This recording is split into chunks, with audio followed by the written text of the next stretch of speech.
Carla Lalli music, and we are in the midst of making a Sunday ragu from her latest cookbook. That sounds so good.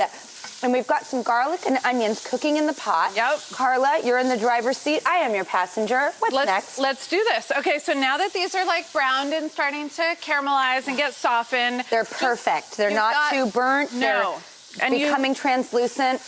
I really feel with ragu, because it's such a long cooking process, like all of the flavors are gonna come out. You just have to give them time. So grab one of your cans of tomatoes. The tomatoes have actually already been pureed because I don't want like big chunks. No, just from your can that's got a little. I only have water in my can. Yeah, that's fine. That's what we want. So you just pour a little bit of water in here just to. I was not expecting that. Just to deglaze and like pull up all of those brown bits. Deglaze. Deglazing. Because all of those bits are flavor. So you could use wine, you could use water, you could use a little splash of stock. It's as long as it loosens it up, it's all good. Water, wine, stock. Yeah, all are an all option. good. It's all just dissolving. What's it's your just a little bit. If you could pick any, what's your flavor? In the book, I think it calls for red wine, but that's only if you have a bottle open. I'm not going to tell anybody open a bottle of wine for a quarter cup. You know what I mean? So use a splash of water. It does the same thing. It's dissolving. And then after that, just go ahead. Carefully. I wore red in case I splash. I did not.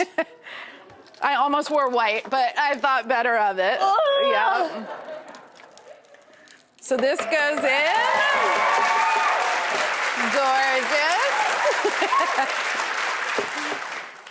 We have a little oregano, a couple of bay leaves right there. I love a bay leaf. Drop those guys in. And again, these are personal choices. You could use basil. You could use rosemary. I do think oregano immediately, like a cumin, transports a dish. In seconds.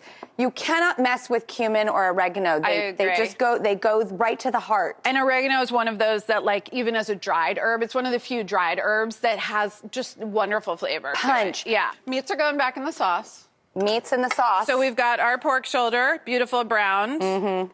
And we've got our beautiful braciole, which is really pronounced braciole, but the Italian Americans will say braciole. I recognize it from that, and I don't recognize the other, but I'm hoping. Oh, sorry. There goes that dry cleaning situation. And then these sausages I actually don't brown, which I was very skeptical even myself developing this recipe.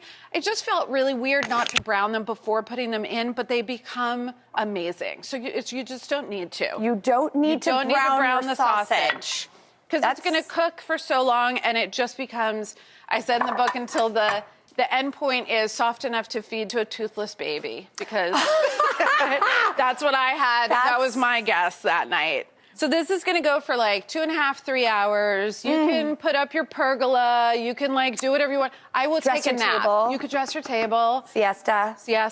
Get the men to make the homemade wine. Whatever you need to do. You've got crush grapes, like Lucy. That's right. We're going to crush grapes.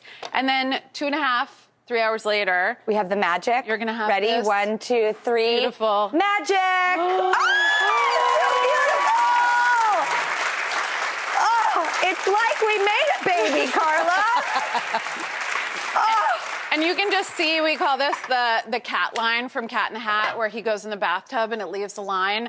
That's the cat line. You can see how much the sauce has reduced when you look around the edge, right? I mean, and how much it's come down. At the color. The color's amazing. Of this sauce. So what I like to do now is take a bit of the sauce. We have our cooked pasta. You can use any shape. I just think a short. You have your little pot here. This guy, just sauce that guy up. Oh, I got it. A little bit of sauce. And if you have your, I heard you talking about pasta water earlier. It's key. So just a splash of that starchy water, which is also salty. And I also learned don't ever put oil in the water. Never. And the reason you don't do that is because it basically makes the noodles water resistant because they're coated in oil. So then when you add them to the sauce just slides off. We don't want that. We want the sauce to soak in. That's why I love like a fusilli type of pasta. That sauce really sticks. And also with this rigatoni, all that sauce is going to get inside. And you call this a mezze rigatoni, which just means half. So it's a shorty. Ugh. Yeah. So I call it bite size and quicker. I know. So I like to bring this, sort of sauce the pasta up, and then you can come to the table. You've got all your meats beautifully prepared, and everybody can kind of take what they like and then add it to your plate.